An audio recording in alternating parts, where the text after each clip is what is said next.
Warwick Cattle Farm is an hour's drive from Melbourne, and it's an ideal halfway stop for visitors heading to Phillip Island, where you can enjoy tea and homemade scones in the delightful gardens of the historic family homestead built in 1906, before meeting some of the farm's favourite residents. The friendly Australian wombat, which in the wild spends most of its time in burrows underground, but here at Warwick has his own house and playpen.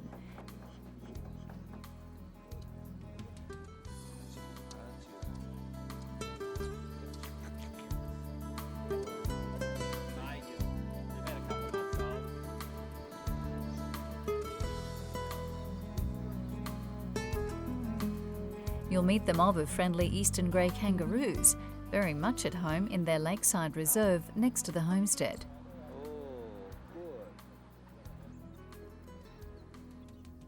You can also get very close to the inquisitive emus, Australia's large flightless birds that roam freely through the fields of Warwick.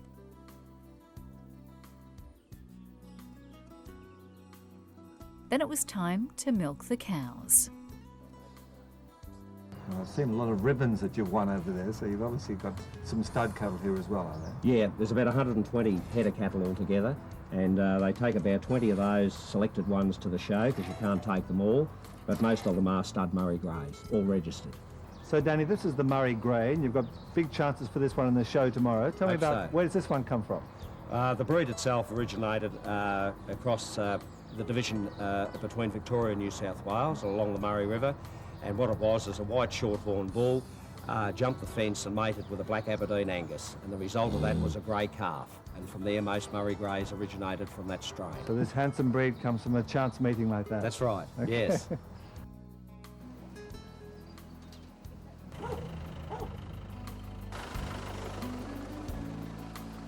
Warwick is a working farm of 300 acres with 125 head of breeding cattle and 400 sheep. We climbed aboard the hayride, which was headed to the shearing shed. Danny Horton had been shearing sheep since he was 16, and he turned in an expert demonstration.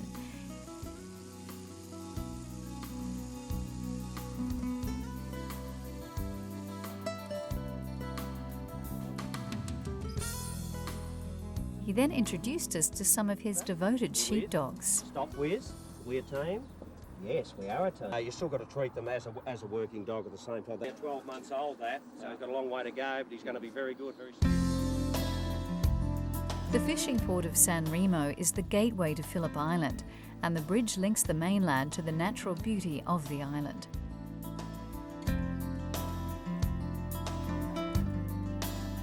Our first stop, the Koala Conservation Centre, is set in an area of remnant bushland, and the centre provides a safe refuge for some of the island's koala population.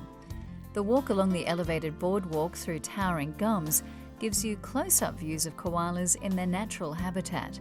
There are many bird spotting opportunities also.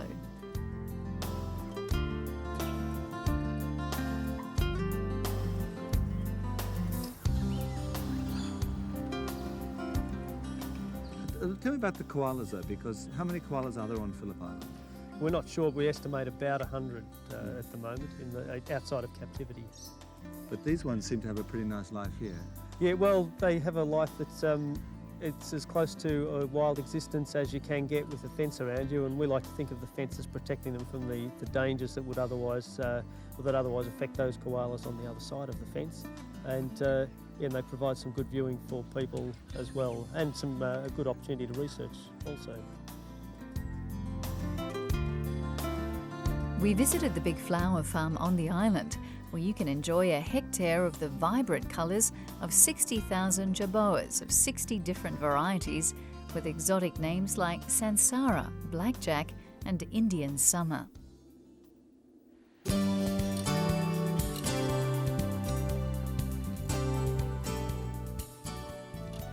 In the afternoon we boarded the Bay Connections cruise boat and headed for Seal Rocks. Two rocky islands which lie about 1.5 kilometres off Point Grant at the western end of Phillip Island, where the resident seals were happily sunning themselves.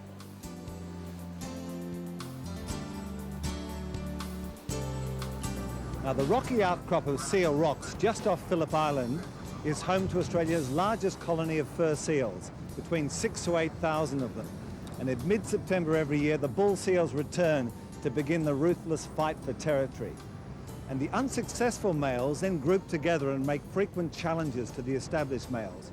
But once established, the males breed with between 10 and 15 females for about 2 seasons before they themselves are defeated.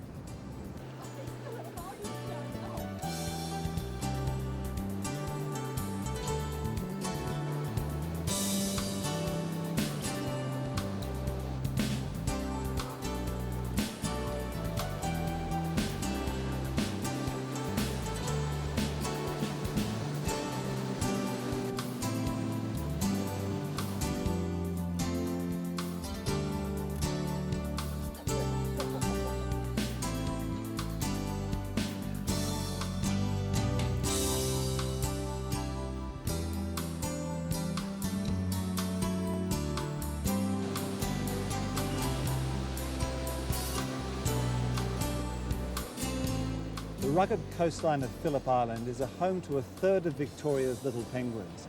And the evening ritual of coming down here and watching the little penguins come ashore at sunset has touched the hearts of visitors from all around the world.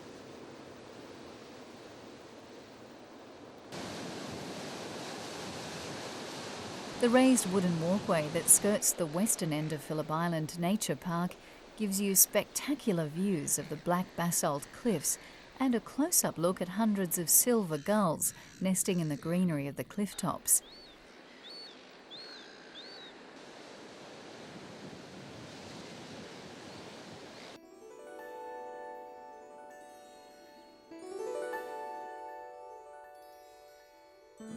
The Penguin Parade at Summerland Bay takes place every night of the year. After the sun goes down, the little penguins emerge from the ocean, gather in small groups and waddle up the beach, make their way to their burrows in the dunes. Just as their ancestors have done for thousands of years.